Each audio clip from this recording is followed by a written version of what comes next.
Need more Grok Talk? Well, you can catch new shows Saturday mornings from 9 to 11 a.m. Eastern Time. Miss a show? Not a problem. Past shows are rebroadcast here daily from 9 to 11 a.m. Monday through Friday. Join us for 2 hours of unapologetic conservatism. And we're not just armed with opinions.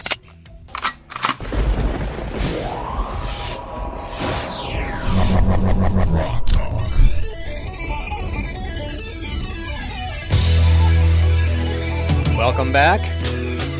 Susan Olsen and Emily Sandblade are here with us talking about the very exciting future we have with an income tax in New Hampshire, the income tax calculator. Thank you, Republicans. So, yes. Yeah, thank you, Republicans. Well, we were talking about the people who are, everybody's harmed to a degree, but the people who really, really shockingly, this won't hurt, are that 60-some thousand who earn their income in, say, Massachusetts, where they want to build this wonderful commuter rail, right, to keep shipping people down there to earn money. So let's say that you live in Hollis. Well, let's pick Nashua. Let's pick Nashua. Because you're going to be next to that new train station. That's right. Yeah. So let's pick Nashua. Let's pick what do you think would be a good average house value in Nashua? Let's just say $250,000. Well, that sounds a bit low, but let's say $250,000. It sounds low to me. The ones that people actually... Let's just say that's in Jennifer Horn's neighborhood. Well, we're talking $600,000. Well, is it her home anymore? I don't know. It still is. Oh. They managed to forestall the last foreclosure attempt again. Yeah. Anyway, let's just say 300 for. Let's say 300,000 because that's a nice round number. Yeah.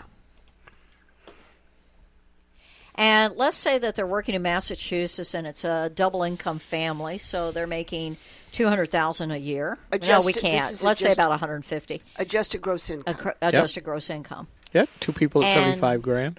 Of course, they're making 0% of their money in New Hampshire. We do account for New Hampshire-based income, or whether it's from out of state. So you can put what percentage of your income your adjusted gross is from New Hampshire.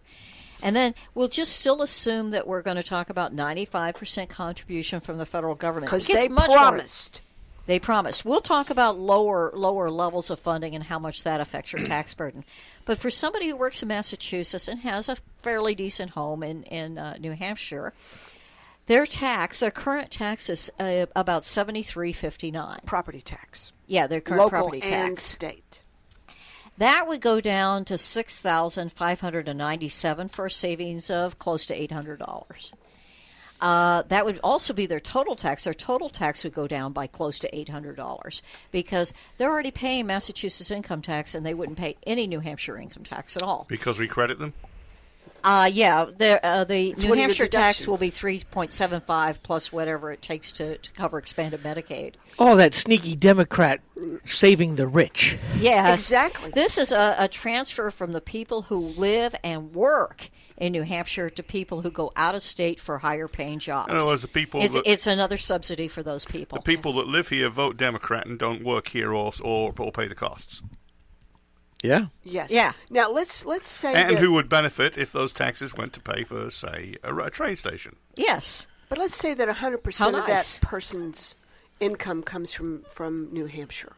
This person that lives in Nashua. If this person lived in Nashua, still has 150,000 AGI, we would see their total tax rise from $7,359 to $12,336. Wow. How you like that? So this is going to keep the kids on the farm after they've seen Perry, right?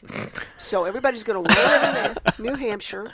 They're not going to want to go to Massachusetts and work. Okay. Now, I think, quite frankly, this is pretty sneaky by Colin Van Osteren and his pals because they really want to build that commuter train. So everybody's going to want to move. And further subsidize the people working in Massachusetts so they can pay taxes to Massachusetts and consume New Hampshire. This is a great story. Let's export jobs to Massachusetts. Yeah. And let people here. Let's export our most talented people to Massachusetts. Yeah, let's keep all the worker bees and the lowlifes and the blue collar here people the McDonald's on the servers. treadmill. So much for that live free part of our state motto. Yeah. So this is the law of la chance. We're not taking this chance. We could call it random la chance, but you know. And this does nothing. This doesn't eliminate the statewide property tax. This doesn't eliminate the tax and dividend, interest and dividend taxes. This doesn't give money back to cities and towns. This doesn't fund the rainy day fund. This is just to pay for the 5% that we have to pick up from expanded Medicaid. Okay, If now nothing changes. let's go back to the How Manchester. else are they going to pay for it? Well, let's go back to the Manchester, because then I've got a little a hickey to do to one of those parameters. Okay. Go back to Manchester, 30,000 AGI, Okay. renter. Okay? Now, let's follow the model that the feds did with special ed, where they were supposed to be paying a goodly amount, and they're paying about half of that. So let's say You're the supposed feds to pay 40 and they're paying 17. Is that right? Well, yeah, let's just chop that 95% down to 50%. Yeah. Oh, my goodness. Okay. It goes And I from- think that, at some point, that almost $19 trillion national debt we have is going to come due. And there's not going to be any money for anything. And that time's coming up pretty soon, because paying the interest on the national debt is already number 4, very close to being number 3 on the expenditures at the federal level. Yes, it is. The service on the debt is over 13% now of the total federal budget. Correct. And that's scary. That's just the interest payments. Yeah. Okay. If we do the 50% level, if they're putting out 50%, which, by the way, you've already heard a lot of mumblings out of Washington that they're Absolutely. going to do it. As soon as they implemented don't the count law, on it. they said it's not going to happen. Right Yeah. from the get-go. Yeah, yeah. So we're going to end up paying a great deal more for the cost of expanded Medicaid than what we're paying right now. And it's not free money anyway, but they're treating it like free money. So the tax goes from $1,148 for a $30,000 a year renter, which is not a rich person. Okay, it goes from that to $1,354. Wow. Before his or her rent is increased. Thank you, New Hampshire Republicans. They claim they hate it when we say, "Why are you acting like Democrat lights?" If the only way to pay for the New Hampshire Republicans' Medicaid expansion is to use this Democrat income tax, and they're going to fleece everybody. But it's like you said, they're going to claim it's free money. Well, I'm sorry, but it doesn't matter, and I've used this example for years. It doesn't matter what level that you're at, because there's the local level, there's the county level, there's the state level, and the federal level, but we're always underneath looking up. And it doesn't matter where the tax comes from. They all bicker about cost shifting, from the federals to the state, to the state, to the county, to the county, to the local level. When it comes down to us individual taxpayers, it's all a freaking tax. Of course it is. Yes. And we have to stop this nonsense that it's free money just because it's coming out of a different bank account. Well, because it all comes from us. And Chuck Morse and Jeb Bradley, those weasels that keep insisting it's free money. No, it's not. Oh, it'll be a voluntary contribution from the hospitals. Well, of course, because of the crony capitalist deal they cut with Jeb Bradley that gets rid of the con board and makes them virtual monopolists in their area. So there'll be no competition. They can skyrocket their rates to actual patients. There's another tax. Well, Jeb Bradley thinks that we're very naive, and Chuck Morris thinks that we're very naive because they think that money magically appears because somebody agrees to just contribute it out of the goodness of their hearts. No. They know they're very craven because they know they're never going to get voted out of office. So let me just draw a contrast here. So we're talking about don't forget we're talking about Republicans here, Morse and Bradley. At least they're members of the Republican Party. That's about all we can say. The only difference in economic literacy and truthfulness between, say, Bernie Sanders and Bradley and Morse is that Bernie Sanders is an honest socialist. He may be economically illiterate, but he's honest. Whereas these two criminals, and I don't use the word likely, are probably economically literate, and they are fundamentally dishonest. Well, Mr. LaChance has had so much pressure put on him that he introduced an amendment at the hearing. And the amendment says, well, folks, we're going to put in a requirement that these people have to work so many hours a week, and they have to have co-pays on some of the things that they're getting, and if these people don't do that, then you know what, they're bad people. And it sounded really good, but the fact of the matter is that CMS, which is the mothership for Medicaid and Medicare, has already pulled that sort of a requirement from, I believe it's Tennessee. Is that right? Because Tennessee, I think it was Arkansas. Is it Arkansas? Yeah, Would they work in Arkansas? Apparently not. But some the of them fact don't. is, so this is sort of a meaningless feel-good thing Clinton to Library. say. Yeah. And if you look at the notice that And massage parlor. DHHS published in the Union Leader, the 20-something, right before Christmas, it laid out the copays that were going to be required under this expanded Medicaid for various things. Prescription, generics, this, that, and the other, hospital visits, emergency room visits. And they're like $1 up to maybe $5. But when you look at the rules, these people on expanded Medicaid are not obliged to pay any of the copays, and the service provider cannot force them to pay it. They can insist, and they can send them bills, and they can be mean to them, but they don't have to pay it. So it all goes away. It's all a big smokescreen. It's all baloney. And Mr. LaChance seems to think that the Supreme Court has ruled that expanded Medicaid is the law of the land. There's the first problem. Oh, there's so many problems, but that's the biggest one that we can pop his balloon with. Well, because if you are not actually quoting the real stuff correctly, what the heck right do you have to do everything else? Well, if nobody calls him on it, Right. If he gets away with it, You have to base your laws on facts or on other laws. Otherwise, the whole Ponzi scheme is dishonest. Ponzi schemes are dishonest? Oh wait, yes, by definition. Oh. Only in the private sector. Along with sector. Bradley Morse and LaChance. Well, there's a difference between dishonest and illegal.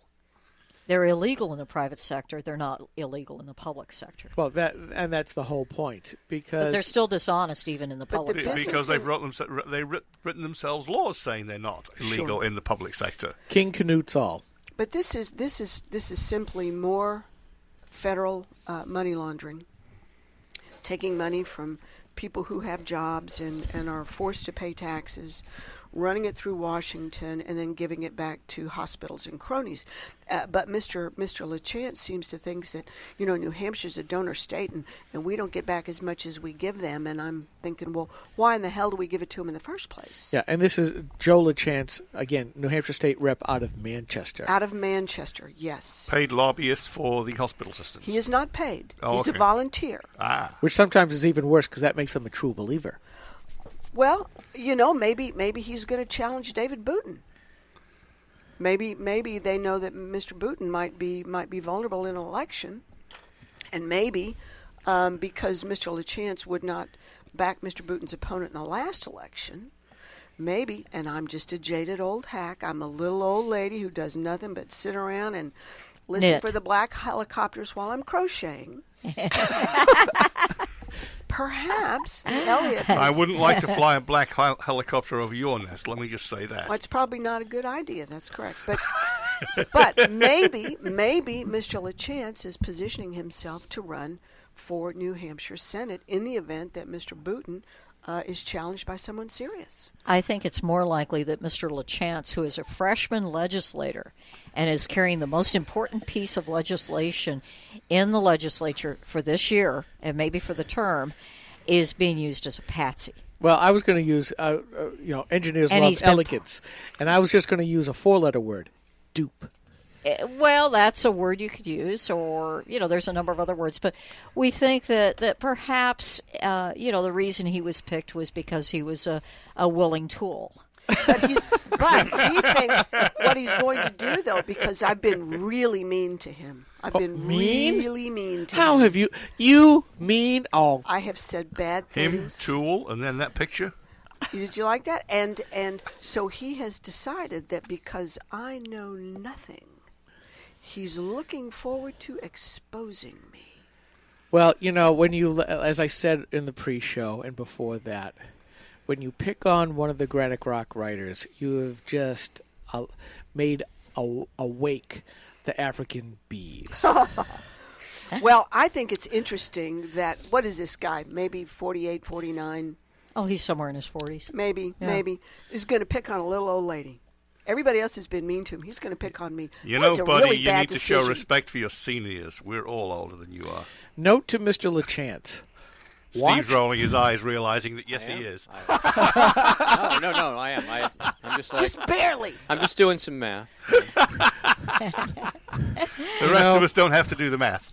I remember other people who have picked on some of my writers, and we have driven their names to the top of the social media. And in each and every time, it's not their stories that are at the top of the Google page, it's ours. Well, If they attack you, we can respond. And something else, he may do it out of anger. We do it because we like it. Yeah, there's nothing to beat the force of commitment. So I'm. If you're watching this program, Joe, here I am. I'll meet you anywhere, anytime. We're going to do this as a pay-per-view, but we're going to make New Hampshire taxpayers pay for it. Okay, and we're going to have a cage match. You and I. Bring it on, Joe. You know, I would pay for that. I'd pay even. I'd give you money to pay for it. Hey, Joe, I've got one piece of advice. Never participate in a fight where you're an battle of wits where you're an unarmed opponent. Yeah, I mean, I'd pay even more to be the referee. Oh, please do. I'll get you one of those striped shirts. And a whistle. I have a whistle. Oh, I won't. We got about 2 minutes No, this ought to be before fun. we call Senator Smith.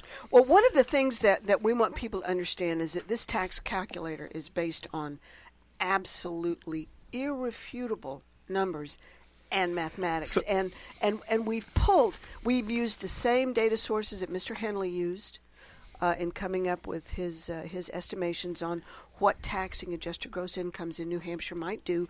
We have them by income level. We have them against various deductions. So we've got the numbers. Anybody wants to challenge it, come on. Yeah, are you going to post this as open source data on expandnh.org? We weren't planning to. You should. We have a concern about anybody trying to manipulate the software. Well, that's one thing. But the one thing that I found out, because many years ago I made Post a a link huge to it. bubble, Keep the software. Well, we're huge gonna have bubble it downloadable. in the Lakes region when I posted where Guilford's highly paid positions stood in relationship to all other towns in New Hampshire of the same size. And we came out consistently number 1, 2, 3, 4, 5. So I proved the people who said, why do we have high taxes? Why are we paying all these high prices? And the best line was the reporter going up to the chief of police saying, how's it feel to have the top paid sergeant in the state? And they couldn't refute my data because not only did I post the results on guilfordgrok.com, which is now defunct, but I also posted all the data. They only found one mistake. I had transposed 2 numbers in one spot. Well, we're happy to show them if they want to come and see it. We're happy to sit down and walk them through it. But We can post the numbers. I'm just not going to post the code. No, No, don't post the code. Post the underlying data. Oh, I can post the underlying course data we can. without a problem. easy Yeah. peasy. And we'll be having a press conference next week to roll this out, and I'm sure we'll be ignored by the alleged media, but we don't need them. No, we don't. All right, we are going to call Senator Smith, and you're welcome to stay and hang out with us. This is Grok Talk. We'll be right back. Excellent.